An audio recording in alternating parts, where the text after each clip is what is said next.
We're at it again on the Cross the Middle show. We're going to talk a little bit about the San Francisco 49ers quarterback situation. We're also going to talk about the Atlanta Falcons' new running back, Bijan Robinson. I know you guys want to hear about that one, so let's get right to it. We're starting with the San Francisco 49ers quarterback situation. I know a lot of people don't want to hear this. I know there's going to be a lot of pushback from the fans, but a lot of analysts are saying it, so you need to hear it. This could be the year that Sam Darnold breaks out. I know a lot of people are saying, you guys say that every year and it never happens. Well, a change could be coming because Sam Darnold plays for the 49ers now.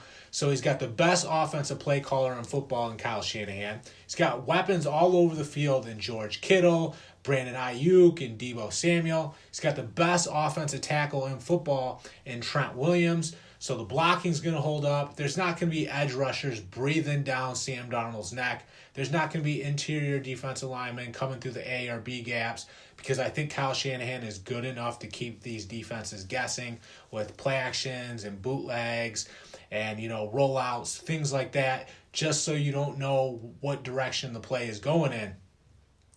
So this is the complete opposite of what Sam Darnold had in New York with the Jets. Remember, Sam Darnold was seeing ghosts with the Jets because his offensive line was so bad. Not only that, the coaching was really bad. He had Adam Gase as his coach. There was, a losing culture there in New York. Then he goes to the Panthers. He's got Matt Rule as a coach, another bad coach, another team with bad culture.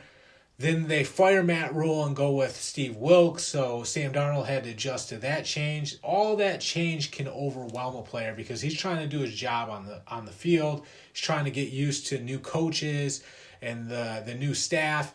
I mean, it just wasn't a very good situation for him with the Jets or the Panthers. Well, that's all going to change. Now he's got weapons all over the field. Imagine, George Kittle catching a couple post routes over the middle. Imagine Brandon Ayuk shaking everybody in one-on-one coverage. Imagine Deebo Samuel catching a slant, breaking a tackle, then coming and lining up in the backfield and then breaking off a couple big runs by running through some people. That's all going to help Sam Darnold be the best version of himself because he doesn't have to be great in this offense. He just has to be good. But I actually think Sam Darnold is better than people realize. I think he can be great in this offense just because he does have a system around him. He has a team for the first time that has a winning culture. He's got one of the best offensive coaches in the whole entire league. With all those things going for him, I think, he definitely could be heading for a breakout season. And I think Sam Darnold's going to allow the 49ers to be patient with Brock Purdy. Brock Purdy showed a lot of promise last year. He had the elbow injury, had surgery on the elbow. So they don't want to rush Brock Purdy back. If they can wait half the season or if they even have to wait the whole entire season to stay patient with Brock Purdy, I think he's shown so much promise that you have to do that because you don't want to rush him back and risk further injuring that elbow. That's not a smart decision for the 49ers. So really the quarterback situation comes down to Sam Darnold or Trey Lance. I'm not sold on Trey Lance. I think there's a lack of preparation there. I think there's a lack of discipline. I think there's a reason that Trey Lance keeps getting injured because he's not doing the things that he needs to do in his own time. He's not a professional, so to say. And because he's not a professional, it's hurting the trajectory of his career. I do think Sam Darnold can beat out Trey Lance. And then Sam Darnold, would be able to go on and carry this team very far. I think he's heading for a big season just because of all the factors that are working in his favor. Kyle Shanahan, the weapons, Trent Williams. Those things make the 49ers quarterback have a much greater chance of success. I think if you're the 49ers quarterback, you have a 5 times greater chance of success than being on, the Jets or the Panthers, just because you're in such a good environment, which is conducive for success. That's why Sam Darnold could be heading for the biggest year we've ever seen. That's why it's no longer a joke that Sam Darnold is heading for a breakout season. We could see him reinvent himself. We could see a lot of people cheering for him. We could see a lot of people wondering why he hasn't done this his whole entire career. Well, now he's a 49er. things change for the better when you're a 49er. It's going to be exciting to watch. You watch. A lot of people are going to change up, and they're going to actually be rooting for Sam Darnold now. They're going to actually see the best of Sam Darnold and see him in a new light. You watch, because it's coming.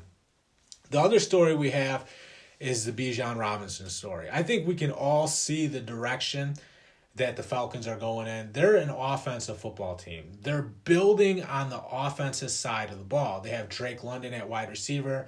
They have Kyle Pitts at tight end. Well, now they have Bijan Robinson in their backfield too.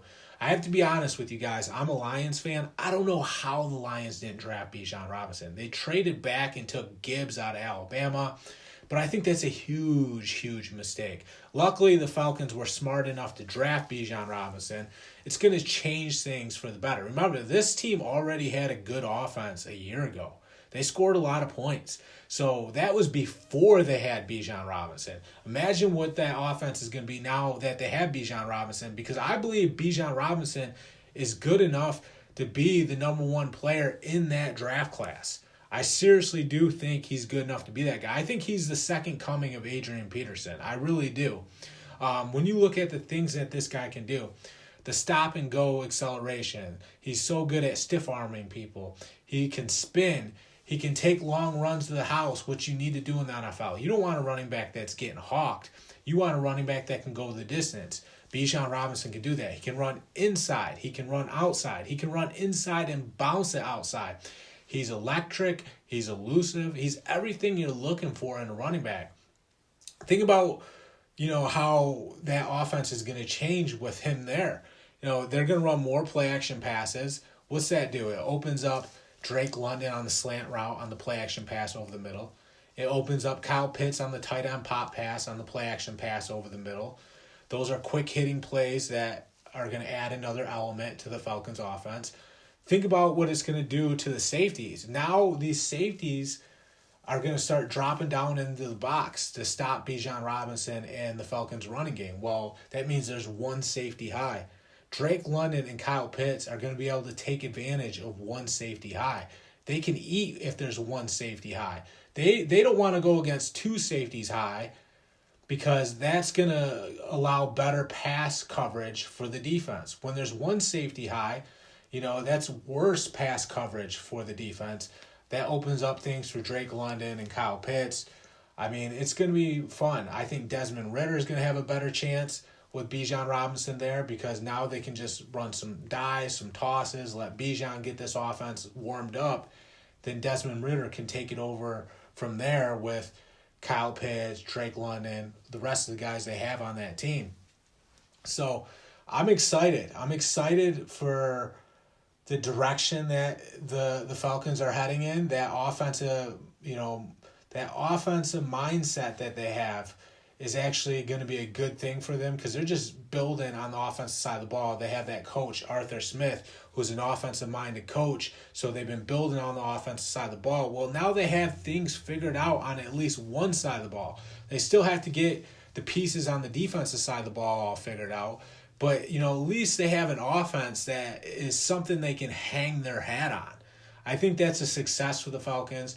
I think, the fact that they scored all these points a year ago before Bijan Robinson is huge, because if you're one of the highest scoring teams in the NFC South, then you get Bijan Robinson.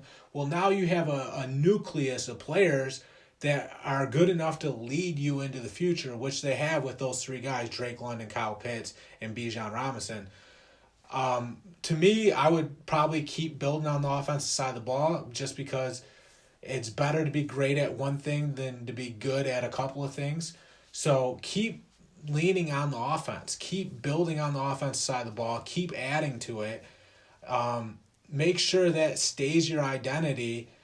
Then good things are going to eventually come out of it. I think that's what's going to eventually happen for the Falcons. I think they're in better shape on the offensive side of the ball than people realize.